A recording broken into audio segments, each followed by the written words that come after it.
quasiment pas. Enfin, on voit que la moitié de mon visage, ce qui est un peu perturbant. Là, c'est mieux, je trouve. Où est-ce que je vais mettre ça? Je ne sais plus. Je ne sais plus. J'ai plus la place, là. Ça y est. Je vais juste pousser ça et le mettre là. Bon, alors. Nous y voilà. Je peux enfin tourner cette vidéo normalement. Je vous retrouve, on est le 18 juillet, il est 11h40. Je devais vous prendre il y a 40 minutes, mais je me suis... Enfin, vers 11h. Mais en fait, je me suis posée sur mon lit. J'ai été faire une course ou deux.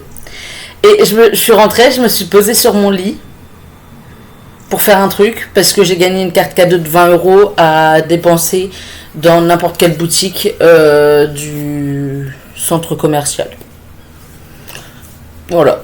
En fait, il y a une borne avec un jeu cadeau.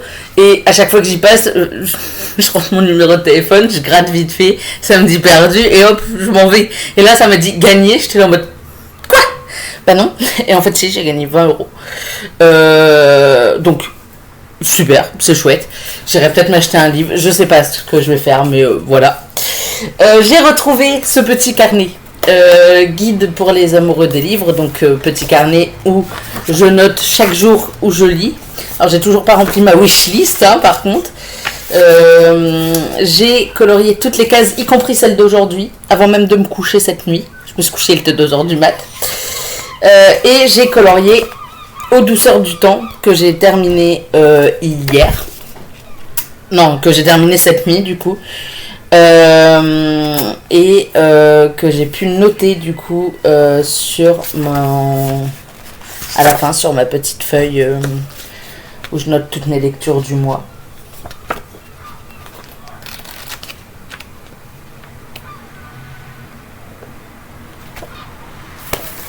Donc voilà, je l'ai retrouvé, j'ai pu le remplir, colorier toutes les petites cases et colorier le fait que j'ai fini Aux douceurs du temps. Donc de Véronique Chaudy aux éditions J'ai lu. Je l'avais commencé il y a quelques temps maintenant, voire même quelques années, je dirais. Je crois que je l'ai commencé fin 2024, quelque chose comme ça. On y suit Juliette qui est confiseuse, pardon. Elle hérite d'une confiserie à Clermont-Ferrand, pardon. Donc à Clermont-Ferrand, donc elle fonce rejoindre Clermont-Ferrand. Elle ouvre sa confiserie. Elle embauche quelqu'un pour l'aider qui s'appelle Pierre. J'ai cru qu'on se débarrasserait jamais de Pierre. Et en fait, au début, il y a deux protagonistes masculins, donc Pierre qui est son employé à elle, et le libraire d'à côté de la confiserie, Rodolphe. Et moi, dès le début, je voulais qu'elle finisse avec Rodolphe, la dinguerie. Elle se rapproche de Pierre, cette folle. Je suis en mode, ben non, madame, non, c'est pas le bon.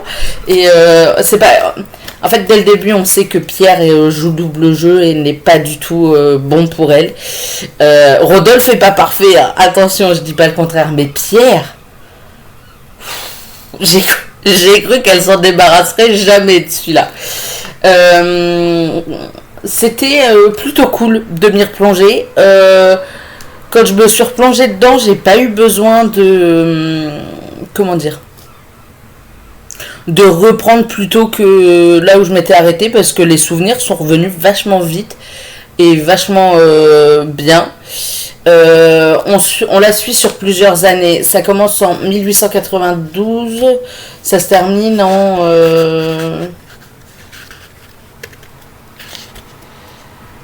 1920. Donc en gros sur 30 ans plus ou moins. Ce qui était plutôt cool à découvrir. On voyage, on reste pas que à Clermont-Ferrand. Il y a un moment, elle va à Paris. Il se passe des petites péripéties. En vrai, j'ai adoré ce roman.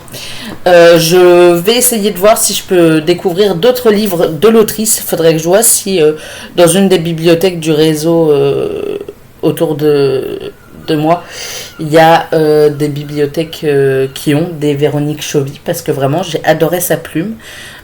C'était doux et ça fait du bien de suivre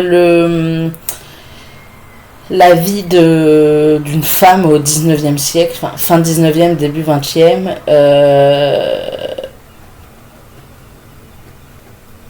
Je l'ai sali, super. Donc, c'était plutôt cool. Ce qui était plutôt cool aussi, c'était le fait que on suit un peu les grands moments historiques. 1920, donc comme vous vous doutez, il y a la Seconde Guerre mondiale. La première déjà, ce sera pas mal. La Première Guerre mondiale qui est inclus dedans. Et on a quelques passages pendant cette guerre mondiale. Mais en même temps, on n'entre pas dans un pathos qui pousse à pleurer. Ce qui était plutôt cool. Alors oui, il y a trois personnages pardon, qui partent à la guerre du coup. Bien qu'il y en ait un, j'étais en mode bah non, bah vraiment pas, toi tu restes là, arrête tes bêtises. Mais il a décidé d'y partir. C'était sa décision lui pour le coup, c'était pas une mobilisation, enfin bref. Je vous en dirai pas plus, j'ai pas envie de vous spoiler, mais à la base il était pas censé faire la guerre, le bougre. Donc il y a trois personnages qui y vont, et en même temps on a quelques moments dans les tranchées, notamment avec l'un d'eux. Et par contre on a plus le point de vue du coup de Juliette qui doit gérer la crise et la pénurie de sucre, puisque elle fait des confiseries, donc elle a besoin de sucre, sauf que temps de guerre. Du coup, il faut qu'elle essaye de trouver des solutions et tout. Et vraiment, Juliette, c'est une battante. Elle trouve toujours des solutions de fou et tout. Genre, j'ai adoré son personnage. Et puis, bon, peu mitigé sur la fin par rapport à un personnage. Léon, qui est son rival. Et bref, il se passe un truc et hop, ça y est, plus de rivalité, tout va bien. Je trouvais ça un peu fort, mais enfin un peu gros, mais en vrai ça n'a pas gâché la lecture du roman. Je lui mettrais un petit 3,75 sur 5, qui est déjà une assez bonne note pour moi. C'est quand je passe en dessous des 3, ça commence à tirer un peu. Donc un petit 3,75. Franchement, c'était un bon moment.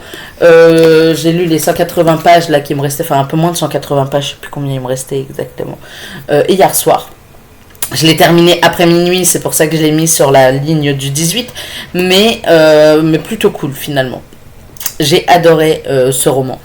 Et au point où je veux découvrir d'autres romans de l'autrice.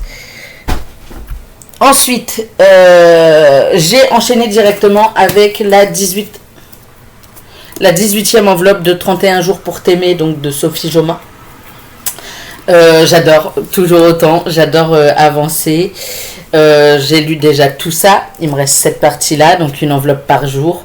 Pour l'instant, ça se passe à merveille.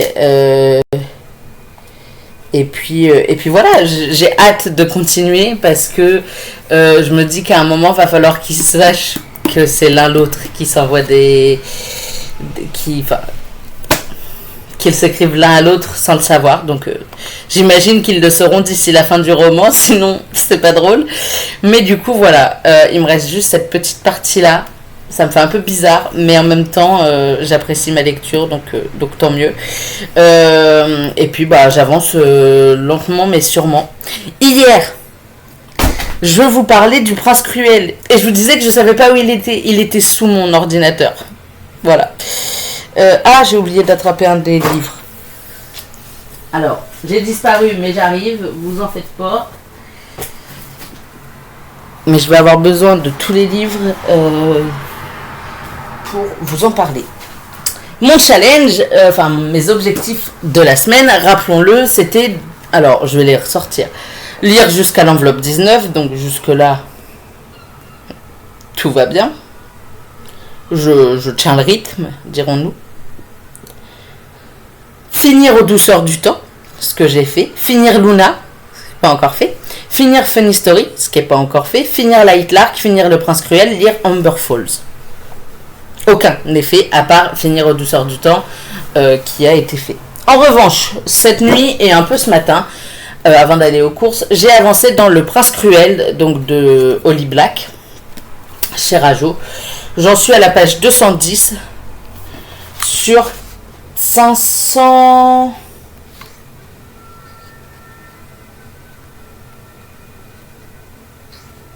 31 sur 530. 531. Donc il me reste 311 pages à lire. Je pense pouvoir le finir assez rapidement parce que c'est de la relecture encore une fois. Donc en gros, grosso modo, je lis quasiment que les dialogues. Donc j'avance à une vitesse folle. Donc lui, il va pas me prendre tellement de temps. En 50 minutes, j'ai lu 90 pages tout à l'heure. Donc en 3 heures, je l'ai fini. Max. Sachant que j'ai lu certains passages de description comme si c'était utile. La page 210, si vous l'avez, vous savez que j'ai pu sauter les 3/4 de la page. Déjà parce que elle prend que ça, mais en fait j'ai sauté toute la partie en italique en bas. Ça se lit assez vite, c'est une relecture, hein, donc je vais assez vite et en diagonale.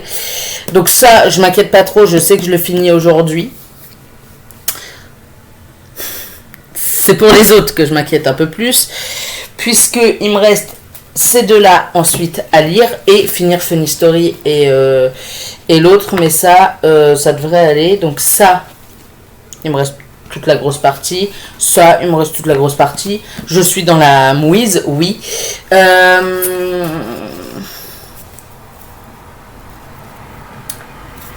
Cet après-midi.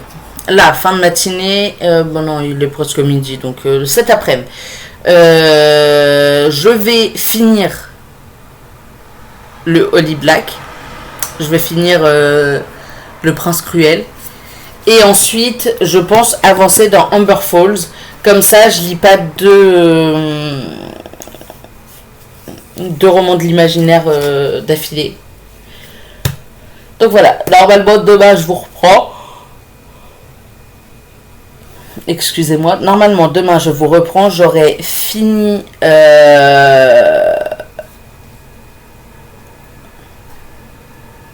le Holly Black, écoutez Luna, enfin la fin de Luna, que je vais écouter aussi dans l'après-midi, et avancer Amber Falls. Je dis pas que demain matin j'aurai fini Amber Falls, mais sait-on jamais. Et ensuite il y a Light Lark donc à lire.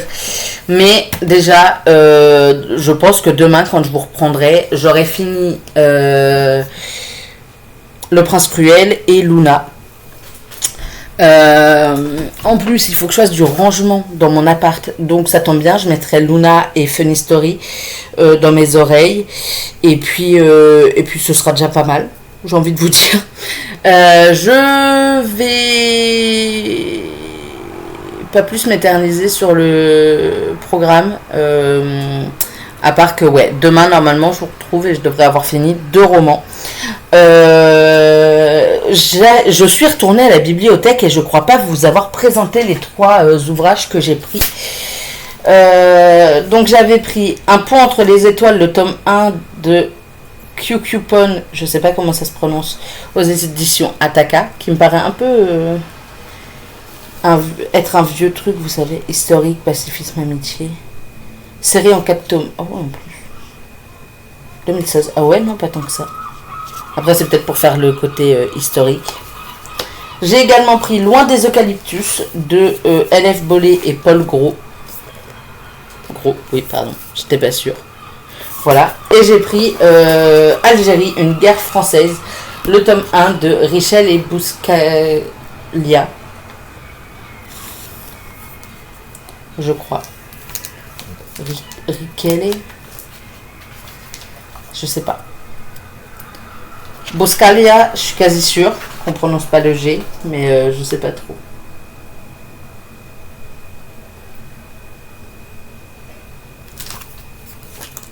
Voilà.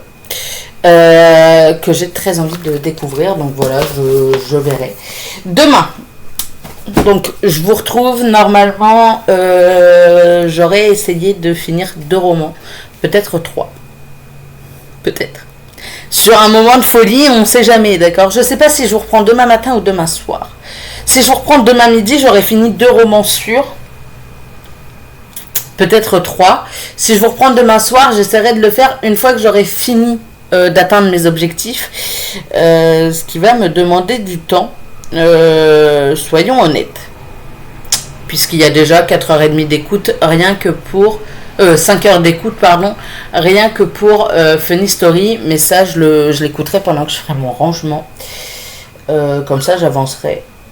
Et puis après, je finirai de lire en papier, je pense. Je pense que c'est ce que je ferai demain. Et donc, je vous ferai le point de mes objectifs de la semaine. Et je vous présenterai mes objectifs pour la semaine prochaine. J'espère vraiment tenir mes objectifs cette semaine. Comme ça, j'en mettrai des un peu moins gros la semaine prochaine. Mais je pourrai avancer quand même. Ce qui sera pas mal. Et puis voilà. Je vais vous laisser. Je vous souhaite une excellente journée. Plein de belles lectures. Et je vous dis à demain pour une nouvelle vidéo. Bye!